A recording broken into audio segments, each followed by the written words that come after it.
en misión. La semana pasada estuvimos hablando un poco acerca de eso, ¿verdad? De qué era misión, entre otras cosas. Y esta semana quiero hablar de la naturaleza misionera de Dios. Antes de entrar específicamente a lo que es la misión de la iglesia, debemos sentar las bases teológicas para hablar acerca de eso. Y yo creo que algo importante que debemos hablar es la naturaleza misionera de Dios. Si Dios es un Dios misionero, la iglesia es una iglesia misionera. Miren, y esto me trajo a la mente cuando yo no era tan bebé, pero cuando yo era quizás un juvenil y hacía falta algo en la casa, algo para comer, algo para desayunar, algo como leche o pan o huevo, algo como eso. Y yo tenía hambre y mi papá no estaba, o mi mamá estaba trabajando y mi papá no estaba en la casa, especialmente durante el verano.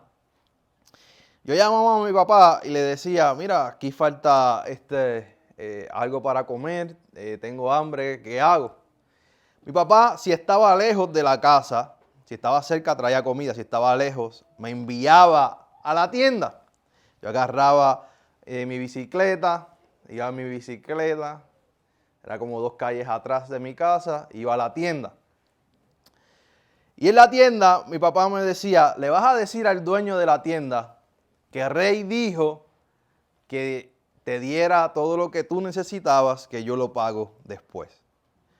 Y para mí era como juvenil, yo creo que 10, 12 años por ahí, ver cómo yo iba a la tienda y agarraba cosas y compraba sin dinero.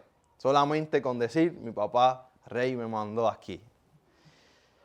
¿Cómo se compra sin dinero, verdad? Una pregunta. Eso no, realmente se lo apuntaban. Ahora yo de grande he entendido que había una lista y ahí te apuntaban en esa lista y te ponían ahí lo que debía. Pero si tú no tenías una buena reputación, si tú eras un mala paga, no te daban la comida o lo que tú necesitaras. Y ahí yo aprendí que mi padre tenía una buena reputación y que el dueño de la tienda lo conocía y que mi papá cualquier cosa que debía lo pagaba. Ahí yo aprendí que mi padre tenía una buena reputación con el dueño de la tienda. De la misma manera, hermanos y hermanas, Dios tiene una reputación. Y su reputación es que Dios es un Dios misionero. Y espera que su iglesia también sea una iglesia misionera. A través de la historia bíblica vemos que Dios, y de la historia humana, que Dios ha sido un Dios misionero. Y ahora ha concedido esa autoridad a la iglesia para que vayan en su nombre y hagan su misión. Si Dios es un Dios misionero, entonces Él espera que su iglesia sea una iglesia misionera. Hoy quiero explorar brevemente lo que significa qué es ese Dios misionero, el Dios misionero. Vamos a explorar la naturaleza de ese Dios misionero. Varias cosas. ¿Por qué es importante hablar de la naturaleza misionera de Dios? Porque si Dios es misionero, la iglesia debe ser misionera. Creo que yo tenía una cita de Bosch. No la puse aquí. David Bosch dice, la misión no es principalmente una actividad de la iglesia, sino un atributo de Dios. La misión no es principalmente una actividad de la iglesia, sino un atributo de Dios. Ahora bien, ¿qué atributos Dios tiene? ¿O qué atributos tú conoces de Dios? Cuando hablamos de Dios y pensamos en Dios, especialmente en teología, se habla cuáles son los atributos de Dios, o cuáles son las cualidades de Dios, o cuáles son las características de Dios. ¿Quién es Dios? Y comenzamos a hablar de atributos para describir a ese Dios que estamos tratando de conocer y que conocemos a través de la tradición de la iglesia y conocemos a través de la palabra y conocemos por la experiencia personal. Y la gente comienza a hablar en teología, los teólogos, aún las personas, tú y yo hablamos sobre ¿quién es Dios? Pues, ¿qué es Dios? Pues Dios es un Dios santo. Y y sabemos el atributo de santidad. Dios es un Dios omnipotente, que todo lo puede, y sabemos ese atributo. Dios es un Dios omnipresente, que está en todo lugar, y sabemos ese atributo también. Omnisciente, que todo lo sabe. Dios es amor, pero raramente se habla que la naturaleza de Dios en su ser es un Dios misionero. La Escritura enseña que Dios es un Dios misionero y es un Dios que envía. No solamente envía, Él envía y va. Dios va. Es Dios quien hace el primer acercamiento a los seres humanos para la restauración, la reconciliación y la salvación. Entonces, ¿cómo sabemos que Dios es un Dios misionero? Les voy a hablar varios puntos. La gran narrativa de la Biblia. La palabra de Dios, desde Génesis hasta Apocalipsis, así como ese canon que tenemos los cristianos, nos muestra desde el principio esos planes redentores de Dios, que Dios quiere salvar a la humanidad, que Dios quiere reconciliar a los seres humanos. Las historias, las doctrinas, enseñanzas, todo lo que usted encuentra en la palabra de alguna manera conecta con ese plan de Dios, salvífico de Dios. Conecta con ese plan de salvación de Dios. Usted lee Génesis, habla de salvación. Usted lee Levítico, también. Y así sucesivamente, los profetas mayores, los profetas menores, los evangelios y aún revelaciones, Apocalipsis, habla de ese plan redentor de Dios. Así que no me pregunte, pastor, ¿y los dinosaurios? Yo no sé dónde están los dinosaurios en la Biblia, pero sí te sé decir que Dios ama a los seres humanos y que Dios quiere reconciliar a toda la humanidad con Él. Eso lo dice la Biblia. ¿Dónde están los dinosaurios? Yo no sé dónde están los dinosaurios en la Biblia, pero sí Dios se reveló en las Escrituras y muestra su amor hacia ti y hacia mí. Amén. Eso sí yo te puedo decir. Entonces, hermanos, la palabra habla de eso. La Biblia describe la actividad misionera de Dios. Dios es un Dios que toma acción y restaura y está restaurando a la creación y a los seres humanos día a día y a través de la historia. La misión de Dios, que es traer ese shalom, esa salvación a la humanidad. Ese es el punto que unifica todo. Y vamos a ver que en Génesis presenta la creación y en Apocalipsis presenta la nueva creación. Ese es el punto central de la misión de Dios. Esa creación que Él hizo, cómo fue caída y cómo Él la ha restaurado a través de la historia. Y en Génesis y en Apocalipsis muestra esa nueva creación, esa nueva realidad que Dios va a crear para los seres humanos al final. Y vemos la salvación del pueblo de Israel, la salvación de los gentiles en Hechos, y la salvación de toda la creación en Apocalipsis 5:9, y cantaban este canto nuevo: tú eres digno de tomar el rollo y de romper sus sellos, porque fuiste sacrificado y derramando tu sangre redimiste para Dios gente de toda raza, lengua, pueblo y nación. De eso se trata la Biblia, de eso se trata Dios. Pastor, pero los dinosaurios, yo no sé de los dinosaurios, pero Dios se ha revelado, hermano y hermana. Y ha mostrado su amor en la persona de Cristo Jesús. Y eso lo dice la Biblia. Que Dios ha redimido gente de toda tribu, nación, raza, lengua. Gente de todo pueblo. Miren, lo segundo es, ¿cómo sabemos que Dios es un Dios misionero? Primero, la gran narrativa de la Biblia. Número 2, el lenguaje de envío que existe a través de toda la Biblia. Y sabemos que Dios es un Dios misionero, que yo creo que lo hablé en el primer sermón, o algunas de mis clases hablé sobre esto. El Padre envía al Hijo y el Padre envían al Espíritu Santo. El Padre, Hijo y Espíritu Santo entonces envían a la iglesia en amor. Pero Dios vino primero a traer esa salvación y esa reconciliación. Desde el envío de Dios a Abraham, luego envió a Abraham, y en ti serán benditas todas las naciones, Génesis 12. Luego el envío de su Hijo Jesucristo, Juan 3:16, porque de tal manera amó Dios al mundo que nos ha dado a su Hijo Jesucristo. Y aún hasta el envío del ángel en Apocalipsis 22, vemos que Dios es un Dios que envía a las personas. Es un Dios quien comisiona y que envía a las personas y que invita en este caso a la iglesia a participar de su misión en el mundo. Dice, vengan y participen. Dios va, pero también envía. Dios ha enviado ángeles, profetas, sacerdotes, discípulos, reyes, personas normales. Hasta Él mismo se hizo carne, de acuerdo a Juan capítulo 1, para traer salvación.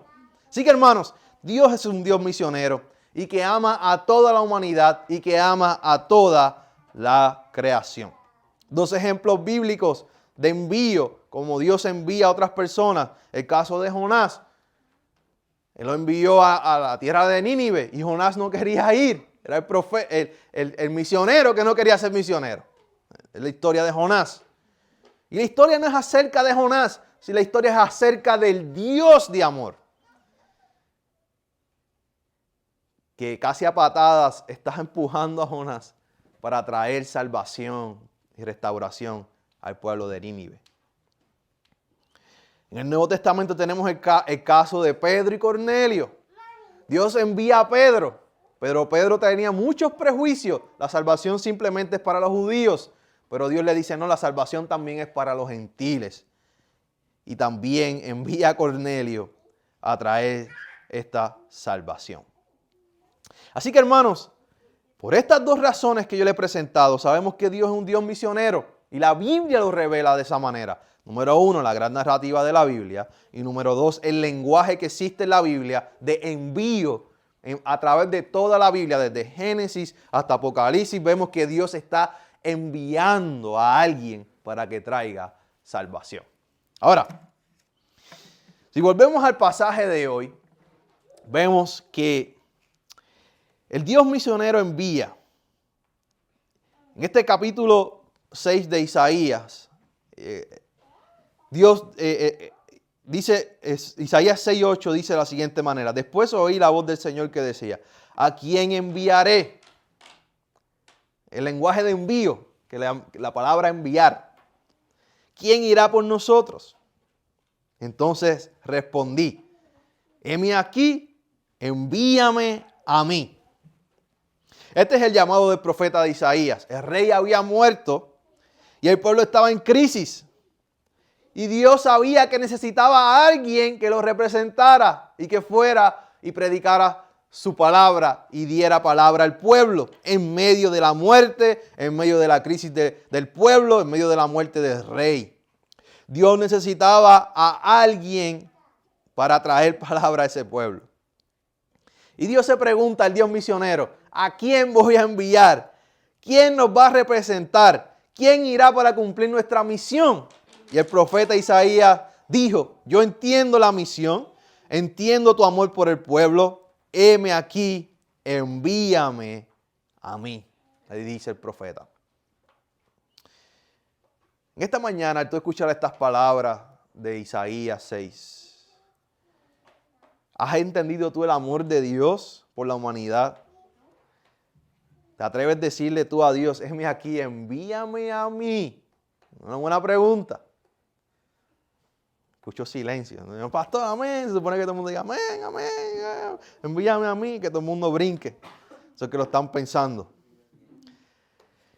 Y este es el envío de Dios para Isaías y aún se aplica para nosotros, su pueblo. Miren, Isaías 61, del 1 al 3. Vamos a ver a qué Dios envió al profeta. Él dice, Isaías 61, del 1 al 3. El Espíritu de Jehová está sobre mí porque me ungió Jehová. ¿Me envió a qué? ¿Me ha enviado a qué? A predicar las buenas nuevas a los abatidos.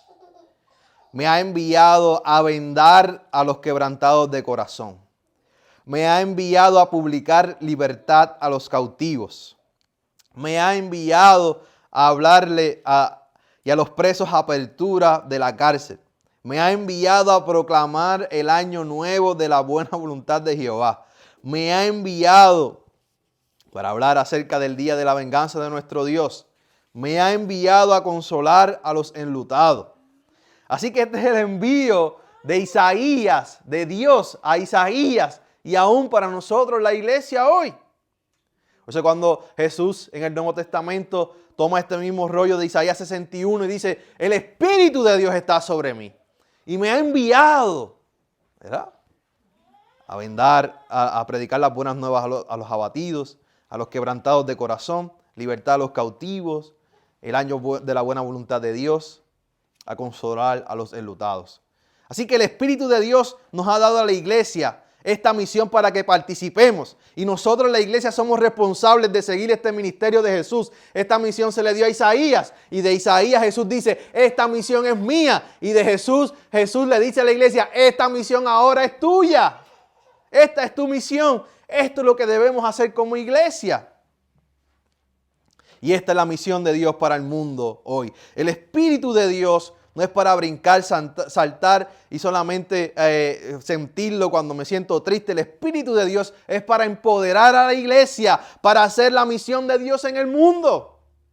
El Espíritu de Dios no es para irme en un éxtasis espiritual y quedarme ahí una hora y después luego voy al mundo y no hago nada y no predico y no doy ejemplo y mi vida sigue igual. No, para eso no es el Espíritu de Dios. El Espíritu de Dios es para empoderarte, para hacer la misión de Dios en el mundo.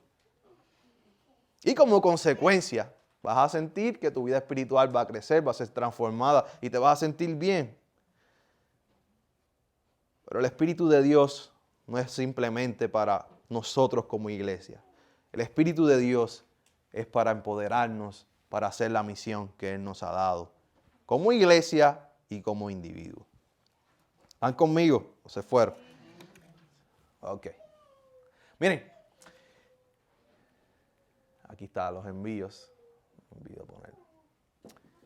Pastor, entonces ahora, después de haberte escuchado, ¿qué yo tengo que hacer? ¿Qué hago, pastor? A la luz de conocer que Dios es un Dios misionero. Pastor, ¿qué hago? Ayúdame, dame dirección, pastor. Aquí va. Voy a dar dos puntos clave. 1. Ora e identifica a quién, a qué y a qué lugar en tu comunidad Dios te está enviando. Es sencillo. Identifica a quién, a qué y a qué lugar en tu comunidad Dios te está enviando. Dices, Dios, heme aquí, envíame a mí. ¿Dónde tú quieres que yo haga, que yo esté? ¿Qué tú quieres que yo haga? ¿Dónde, Dios? Esta semana, ¿a quién quieres a quién quieres que yo vaya, Dios, en esta semana? Piensa en eso, hermano. Hermano, la vida no es simplemente acerca de ti, ni acerca de mí. A veces nos enfocamos simplemente en nosotros, en nuestra mente, en nuestros problemas personales, en nuestros problemas familiares, y no salimos de ahí. La vida no se trata simplemente de nosotros, de ti. Somos parte de una gran misión que Dios nos ha dado como iglesia. Y hay otras personas que necesitan también escuchar de ti. Hay otras personas que necesitan quizás que alguien les escuche. Pastor, ¿y dónde están? Bueno, probablemente están hasta en tu propia familia, hasta en mi propia familia quizás. Así que hermanos y hermanas, identifiquen qué Dios quiere que haga esta semana. Porque Dios está actuando, Dios está trabajando. La Biblia enseña que Dios está trabajando. Eso fue lo que pasó con Pedro y Cornelio. Pedro creía que él iba a ir para allá y llevar el Espíritu de Dios. Y cuando él va allá, el Espíritu lo sorprende porque ya está entre los gentiles y el Espíritu, la gente está hablando lengua, la gente está recibiendo el Espíritu. Y él dice, ¿pero qué es lo que está pasando? Lo mismo pasa con nosotros hoy. Ya Dios está trabajando en nuestra familia, en nuestras amistades, sin tú saberlo. Y el Espíritu está trabajando. La pregunta es si nosotros queremos decir como Isaías, aquí estoy, envíame a mí. Número 2. Haz una lista de las cosas en tu vida que quizás necesitas cambiar para poder decir, heme aquí, envíame a mí. Pastor, ¿de qué tú estás hablando? Bueno, hay gente que tiene miedo, hay gente que no están comprometidos con la misión de Dios, que no sienten que Todos y todas somos responsables de dar testimonio con hechos y palabras acerca del Evangelio de Jesucristo. Hay gente que tiene falta de interés. Hay gente que está súper ocupados, ¿verdad? Hay cosas que debemos cambiar. Hay gente que piensa que esa es la responsabilidad de solamente el pastor y los líderes. No, hermano, la responsabilidad es de todos y todas. Ya Dios está trabajando en la vida de alguien cercano a ti esta semana. Dios espera que te unas a Él en su misión y que puedas bendecir la vida de otras personas. Que le puedas decir a Dios, voy a dejar esto al lado para poder ser tu instrumento en esta semana. Quiero concluir en esta mañana ya. La creación de Dios y su propósito para la humanidad. A mí me gusta recalcar que Dios es el Dios creador del mundo. Eso es parte de mi teología y yo siempre se lo he dicho a ustedes y se lo digo a mis estudiantes. Tenemos que empezar con nuestra teología, especialmente si decimos que creemos en el Antiguo Testamento y que el Antiguo Testamento es parte de la vida y regla de cristiano y lo que creemos. Tenemos que empezar con la creación de Dios. Dios es el Dios creador del mundo y como creador del mundo Él es responsable de su mundo. Y Él tiene un propósito para el mundo y para la humanidad. Y la misión de Dios está íntimamente entrelazada con sus planes salvíficos y que se mueven de la creación a la nueva creación. Y esta salvación debe ser predicada hasta lo último de la tierra. Dios es el responsable de su creación y no quiere que nadie perezca. Él no hace acepción de personas. Dios ama a todos los seres humanos y quieren que todos y todas obtengan salvación y vivan una vida fructífera. Hermano, Dios es responsable de sus hijos. Los que son hijos a través de Jesucristo, pero Él también es responsable por la creación completa. Él no se fue y nos abandonó y ha abandonado el mundo. Él está trabajando en la creación. Nosotros como iglesia tenemos que unirnos a lo que Él está haciendo y hacer nuestra parte de llevar las buenas nuevas de salvación. Sí, hay una urgencia. Tenemos que ser diligentes con nuestra misión. Pero que esa diligencia no opaque nuestra intención, que debe ser el amor. El amor es la base de lo que hacemos. Si hacemos las cosas sin amor, Pablo dice, de nada nos vale. Somos como una lata que hace ruido. Como una lata que hace ruido, ¿verdad? Y no tiene mucho efecto. Así que hermanos, pensemos en esto en esta semana. Oremos. Señor, te damos gracias por la oportunidad que tú nos permites de ser parte de esta gran misión, esta gran narrativa de salvación y cómo tú nos has llamado como iglesia a ser parte de ella. Permítenos, Señor, al conocer hoy acerca de tu naturaleza, naturaleza misionera, permítenos, Señor, poder, Dios, también ser una iglesia y creyentes misioneros, Señor, y misioneras, donde quiera que nos encontremos. Esta semana, Señor, ayúdanos en el nombre de Jesús. Amén.